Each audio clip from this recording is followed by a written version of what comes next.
Today, I want to extend my best wishes to all who are celebrating Nowruz here in the United States and around the world.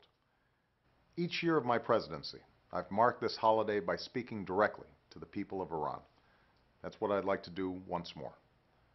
This is a holiday for the Iranian people to spend time with friends and family, to reflect on the extraordinary blessings that you enjoy, and to look forward to the promise of a new day.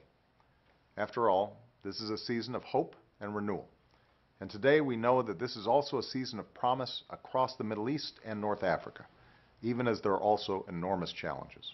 I believe that there are certain values that are universal. The freedom of peaceful assembly and association, the ability to speak your mind and choose your leaders. And what we are seeing across the region is the insistence on governments that are accountable to the people. But we also know that these movements for change are not unique to these last few months. The same forces of hope that swept across Tahrir Square were seen in Azadi Square in June of 2009. And just as the people of the region have insisted that they have a choice in how they are governed, so do the governments of the region have a choice in their response.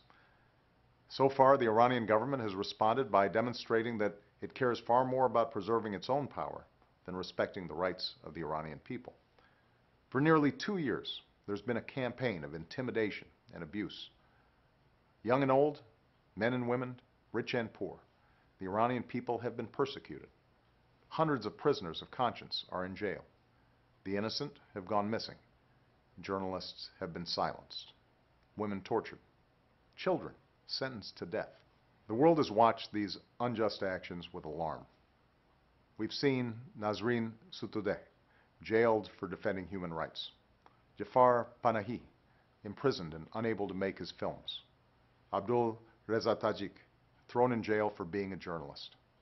The Baha'i community and Sufi Muslims punished for their faith.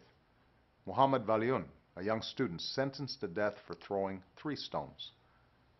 These choices do not demonstrate strength, they show fear.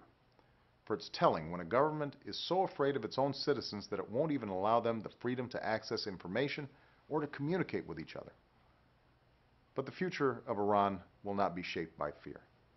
The future of Iran belongs to the young people, the youth who will determine their own destiny.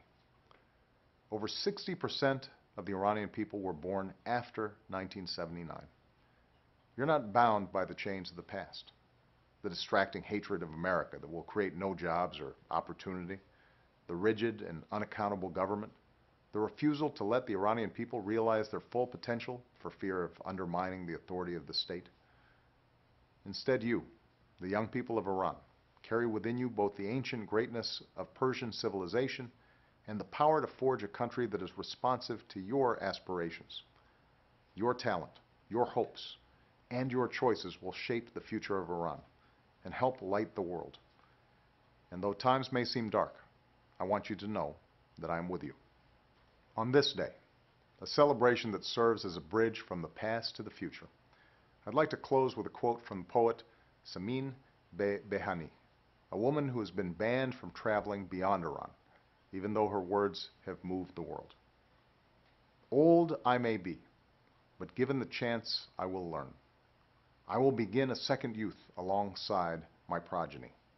I will recite the hadith of love of country with such fervor as to make each word bear life. Let this be a season of second youth for all Iranians, a time in which a new season bears new life once more. Thank you, and Eid e Shoma Mubarak.